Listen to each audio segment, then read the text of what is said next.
সেটা সিনেমা নির্মাণের ক্ষেত্রে হোক বা শিল্পী সমিতি নির্বাচন হোক, ওটা দুইটা প্রেক্ষাপট শিল্পী তো নাই, সত্য কথা যে আমরা ছোট থেকে বড় হয়েছি, যে শিল্পী দেখে সেই শিল্পীগুলো থাকে না আমাদের নাই। অনেকেই মারা গেছে, অনেকে বয়স্ক হয়ে রয়েছে। যেমন আজকে আমি 10-15 বছর পর আমি একজন শিল্পীকে দেখেছি, তাকে কেউ চিনবে না, কিন্তু আমি তাকে দেখে চিনে ফেলছি, নাম হলো প্রলাপ। ও আমাকে সামনে দাঁড়াচ্ছে, ও বুঝতেছে যে আমি তাকে চিনতে পারি কি, কিন্তু আমি কিন্তু ঠিকই চিনে ফেলছি।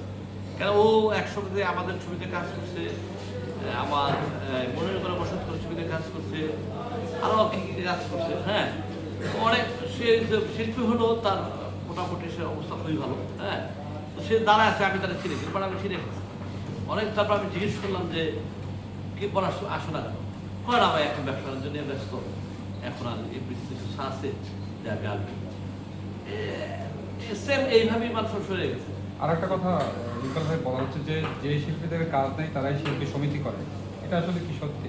না, বেশ কালকে তার সঙ্গে এটা না, শিল্পী সমিতি সবাই ডিসিশন নিতে পারে, শিল্পীদের ব্যাপারে তারা ভালো ডিসিশন নিতে পারে। শিল্পীদের কোনো রকম কিছু শিল্পী সমিতিটা একদম যারাই আসুক শিল্পীদের জন্য, আমাদের কোনো সমিতির জন্য, বাট শিল্পীদের জন্য কল্যাণ বয়ে আনে। আমরা এফডিসিতে দেখেছি যে একটা সময় ছিল খুব রমরমা, সেটা নির্বাচন হোক বা যেটাই হোক না কেন, প্রতিটা শুটিং ফ্লোরে শুটিং চলতো, মানে সন্ধ্যার পরেও দেখতাম যে শুটিং হচ্ছে বা রাত রাত অবধি হচ্ছে। এখন এগুলা মানে পুরাটাই পরিবর্তন হয়ে গেছে, এখন শুটিংয়ের জন্য দেশের বাইরে যায়, ভালো ভালো লোকেশনে যাচ্ছে। এটা নিয়ে আসলে আপনি কি বলবেন? দেশের বাইরে যাচ্ছে ভালো ভালো লোকেশন, ছবি তো চলে না, আমার দেশের বাইরে গেলাম এটা শুধু শুধু আমাদের স্টেজের শিল্পী, তারা টেকনিশিয়ান, তাদের রিদিকে হাত। আপনি দেশের সাথে ছবি করে শুটিং করে আসেন, 3 দিন 4 দিন 5 দিনের মতো ছবি চলেই না, ডাব্বা ফলো করে। ডাব্বা ফলো দিয়ে দেশের বাইরে যে লাভ, যে ছবি না চলছে, ছবি চলতে যদি বুঝতাম যে হ্যাঁ রেলমিদের ঘুরে শুটিং করছে, ছবি চলে, ছবিই তো চলে না।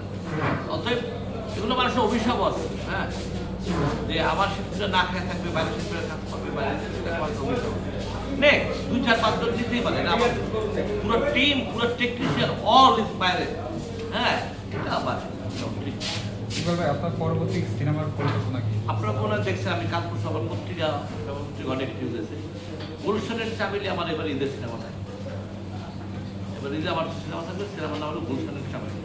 একটু অন্য টাইপের ছবি থাকবে এবং অন্য টাইপের একটা গল্প থাকবে, দেখি কি করছে। এখনো মতো ঠিক করে নেই, ঠিক করবে।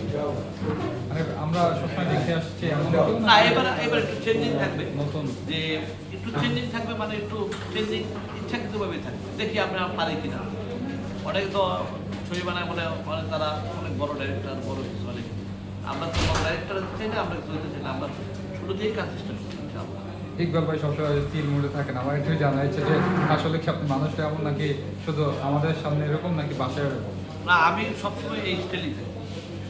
আর পৃথিবীতে যে কতদিন মানুষ আমরা বাঁচবো, মানুষ যারা বাঁচবে তাদেরকে সবসময় এইভাবে দেওয়া উচিত, হাসি খুশি আনন্দ। হ্যাঁ, কষ্টকে খুঁজে উড়ে দিতে হবে। অনেকে এমনও সময় আছে যে আমার অনেক সমস্যা থাকে, বাট আমি কাউকে বুঝতে দিই, এটা আমার স্টাইল, এটা আমার